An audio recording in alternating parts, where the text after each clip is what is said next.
Hello everyone, welcome to English Camp. This is Shivashish Dash. Today I have come up with another video on the topic of voice change. In today's video we shall discuss some important questions of voice change और हम सीखेंगे कैसे हम लोग voice change कर सकते हैं active से पैसिव को और पैसिव से एक्टिव में। एंड अगर आप ये वीडियो पहली बार देख रहे हैं, make sure that you have watched the first video on this topic. मैंने इस वीडियो का डिस्क्रिप्शन बॉक्स में लिंक दे दिया है। Make sure that you watch that video after you watch this video. So without wasting any time, let's start.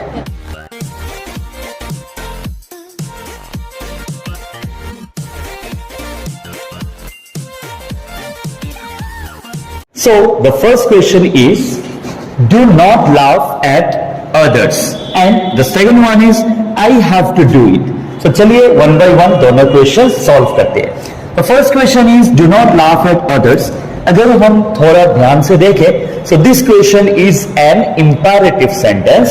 इस sentence में कुछ नहीं करने को कहा गया है, and we know any kind of suggestion or request or order or advice, all these fall into the category of imperative sentences. So question number 1 भी हमारा एक imperative sentence है। तो देखते हैं इसको कैसे सॉल्व करते हैं। पहले हमने सीखा था कि imperative sentences को हम लोग अगर एक्टिव से पैसिव वॉइस में कन्वर्ट करते हैं, so we must begin with the let. So ये सेंटेंस पे हम लोग let से शुरू करते हैं। let के बाद हमको यूज करना होता है एक object. So let's find out what is the object here. We know object हमेशा verb के next में आता है। जो verb होता है verb के immediate next में जो होता है वही object होता है। So in this sentence the verb is laugh at. laugh at एक group verb है।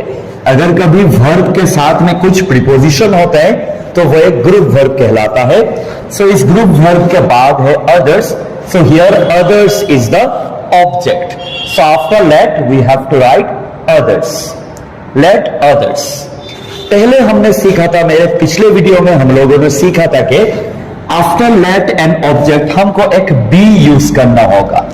लेकिन इस सेंटेंस में हम लोग सिर्फ be नहीं, be के साथ एक नेगेटिव सेंस देने के लिए not be लिखेंगे। That is let others not be.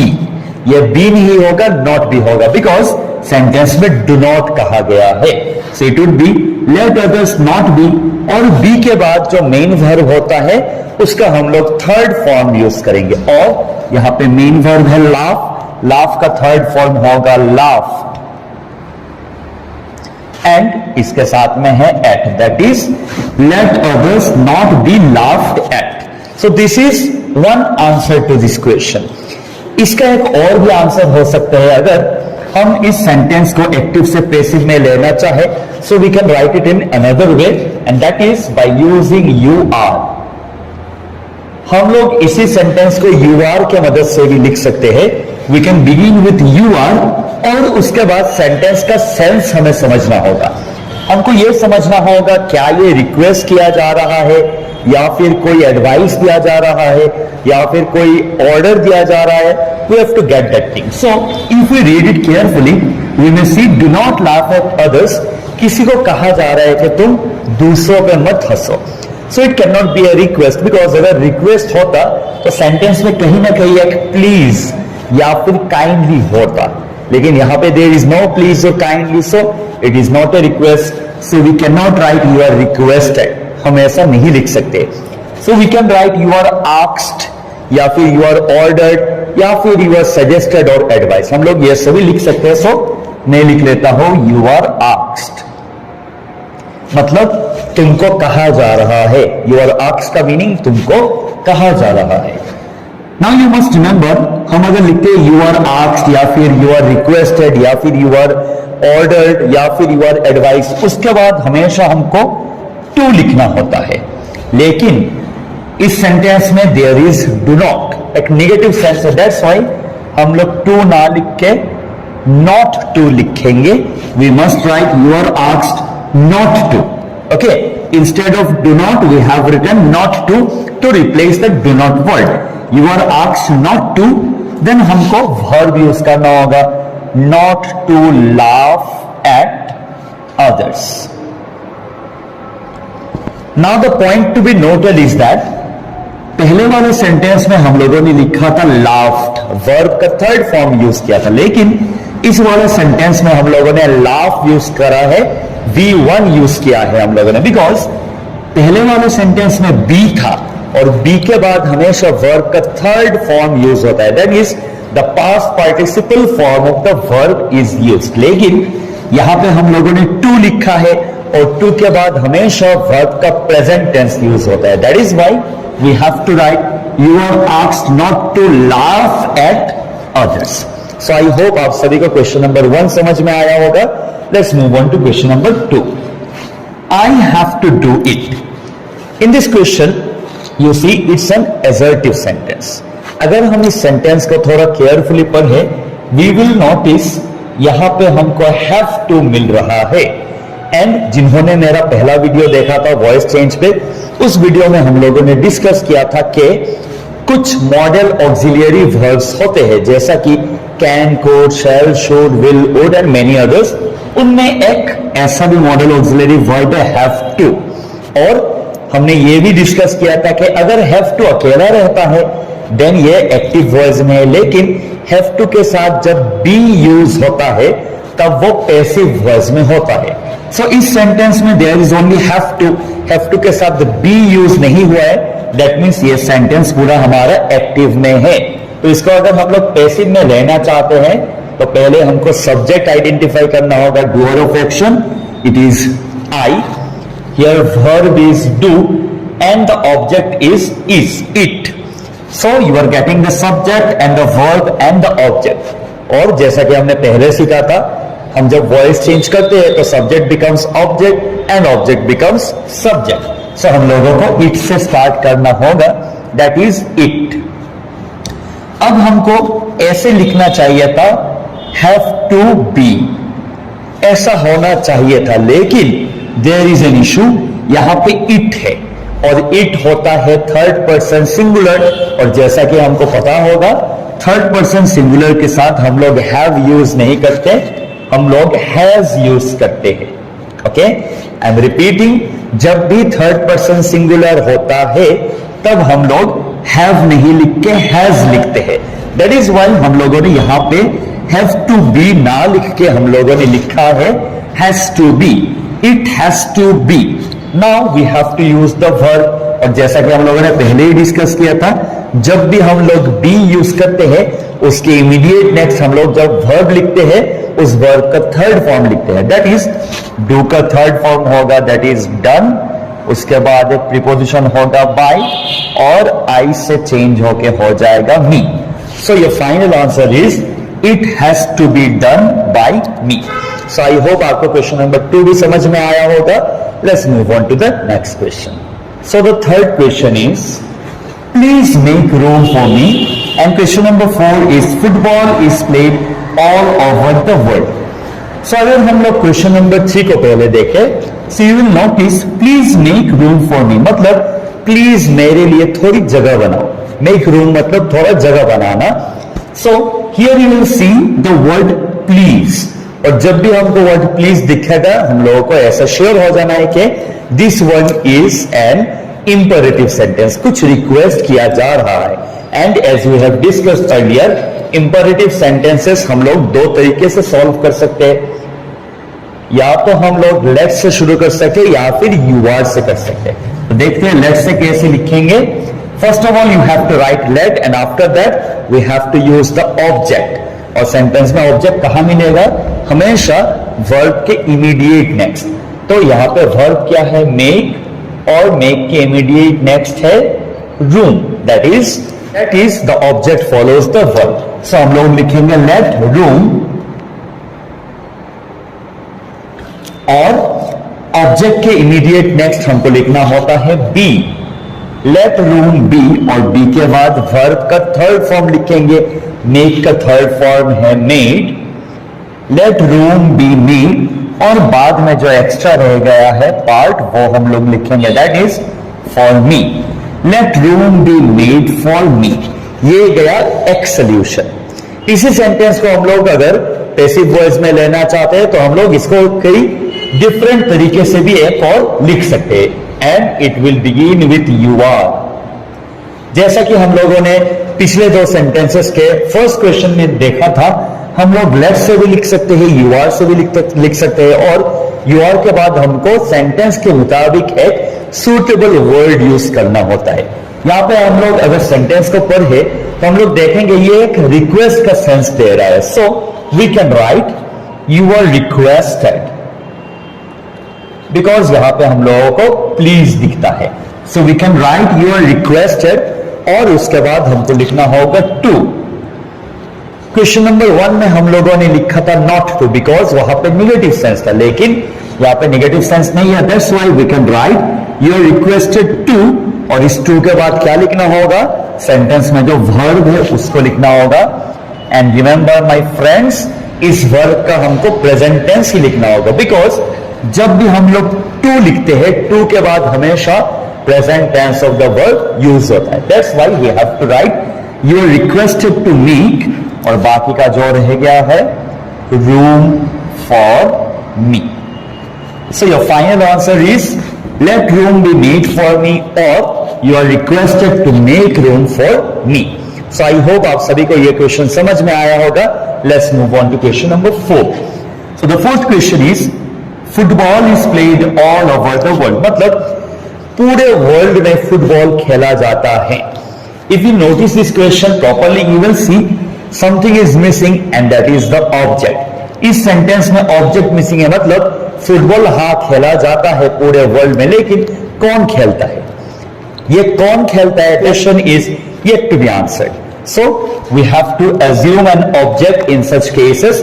हमको एक ऑब्जेक्ट एज्यूम करना होता है, सूटेबल ऑब्जेक्ट। और इस क्वेश्चन को अगर हम अच्छे से देखें, football is played all over the world, पूरे दुनिया में फुटबॉल खेला जाता है, कौन खेलता है, we have to assume an object by people. हमको लिखना होगा कौन खेलता है, बाय पीपल, लोग खेलते हैं। सो इस एज्यूम्ड ऑब्जेक्ट से हमको हमारा आंसर स्टार्ट करना होता है, पहले का थ्योरी फॉलो करके, that subject becomes object and the object becomes subject. So हमको इस पीपल से स्टार्ट करना होगा, that is we have to write people. Now the rule is that जब हम लोग पैसिव से एक्टिव में कन्वर्ट करते हैं तो ऑक्सिलरी वर्ब को हम लोग रिमूव कर लेते हैं। यहां पे ऑक्सिलरी वर्ब है इज, दैट इज ये प्रेजेंट टेंस में है।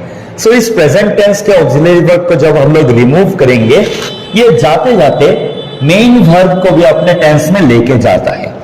आई एम रिपीटिंग, जब भी हम लोग एक ऑक्सिलरी वर्ब को रिमूव करते हैं, ये जाते जाते मेन वर्ब को अपने टेंस में लेके कन्वर्ट करके चला जाता है। So this played will become the present tense and it will become play, because auxiliary verb हमारा प्रेजेंट टेंस में था। That's why played becomes play. People play, और लोग क्या प्ले करते हैं, लोग फुटबॉल प्ले करते हैं। पीपल प्ले फुटबॉल, और कहां प्ले करते हैं, all over the world. So your final answer is people play football all over the world. So I hope आप सभी को क्वेश्चन नंबर 3 और 4 समझ में आया होगा। सो चलिए दो और क्वेश्चंस सॉल्व करते हैं। आज के लास्ट दो क्वेश्चंस को सॉल्व करने का ट्राई करते हैं। Question number 5 is we know that the earth is round, and number 6 is nobody can solve this problem. अगर हम लोग क्वेश्चन नंबर 5 को देखते हैं, we can see there are two clauses here. We know that the earth is round, यहां पे we know that एक clause है, और the other clause is the earth is round. मतलब सेंटेंस में दो अलग अलग पार्ट्स है, और हमको याद रखना होगा जब भी दैट क्लॉज होता है, मतलब जब भी कुछ ऐसा क्लॉज होता है, कुछ ऐसा पार्ट होता है जिसमें दैट लगा हुआ होता है, तो ऐसे सेंटेंसेस में हमको इस दैट वाले पार्ट का ही काम करना है, जो अदर क्लॉज है वो एज इट इज रहेगा। सो दैट क्लॉज को कैसे हम लोग सॉल्व करेंगे, वी नो दैट। अगर हम लोग ये पार्ट देखें तो हम लोग देखेंगे कोई भी ऑक्सिलरी वर्ब नहीं है, वर्ब का थर्ड फॉर्म भी नहीं है, दैट मीन्स ये पार्ट एक्टिव वॉइस में है। और इसको पैसिव में करने के लिए हम लोगों को क्या क्या चाहिए, सब्जेक्ट, वर्ब और ऑब्जेक्ट चाहिए। ओके, तो इस सेंटेंस में सब्जेक्ट है वी, वर्ब है नो, लेकिन इस दैट क्लॉज में कोई ऑब्जेक्ट ही नहीं है, हम लोग दैट को ऑब्जेक्ट नहीं कंसीडर कर सकते। सो ऐसे केसेस में हम लोगों को एक ऑब्जेक्ट लाना होगा, इंट्रोडक्टरी इट लाना होगा। ओके, जब भी ऐसे दैट क्लॉज वाला सेंटेंस होता है, उस सेंटेंसेस में हमको एक इट क्लॉज से और एक इट इंट्रोडक्टरी इट से हम लोगों को स्टार्ट करना होता है। और इस इट के बाद हम लोग मेन वर्ब देख के एक ऑक्सिलरी वर्ब सप्लाई करेंगे। सो यहाँ पे मेन वर्ब है नो, दैट इज यह प्रेजेंट टेंस में है, और प्रेजेंट टेंस का ऑक्सिलरी वर्ब होता है एम, इज, आर, और इट के साथ हमेशा इज बैठेगा, दैट इज इट इज। और इसके बाद हम लोगों को वर्ब का थर्ड फॉर्म यूज करना होगा, और वर्ब का थर्ड फॉर्म, नो का थर्ड फॉर्म होता है नो, न्यू, नोन। सो हम लोग लिखेंगे इट इज नोन। नोन के बाद कभी भी हम लोग बाय प्रीपोजिशन नहीं यूज करते, we have to use to. That's why we can write it is known to, and it is known to whom? It is known to we, that is it is known to us. जैसा कि हमको पता होगा we से हो जाता है us, that's why it is known to us, मतलब हमको ये पता है। हमको क्या पता है? दैट, ये बात हमें पता है, दी अर्थ इज राउंड।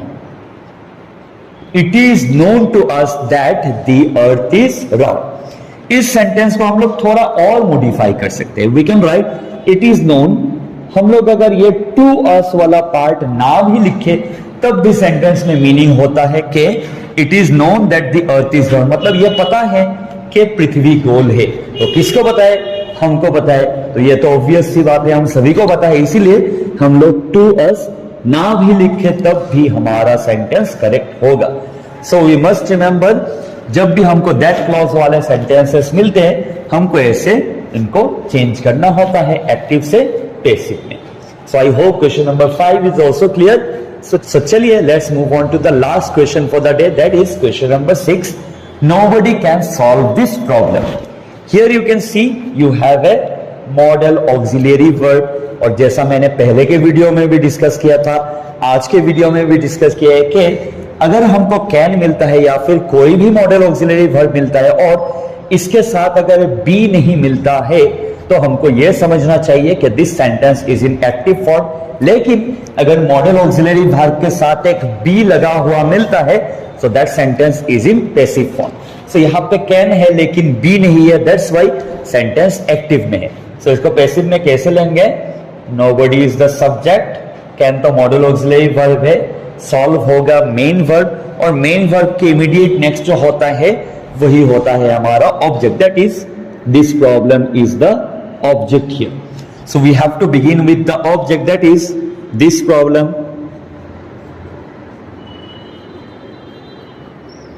और जैसा कि हम लोगों ने रूल में सीखा है, कैन से हो जाता है can be, this problem can be, और बी के बाद हमेशा वर्ब का थर्ड फॉर्म यूज होगा, दैट इज सॉल्व का थर्ड फॉर्म यूज होगा solved. This problem can be solved by, और बाय के बाद हम लोग सब्जेक्ट यूज करेंगे, और यहां पे सब्जेक्ट है nobody, that's why we have to write nobody.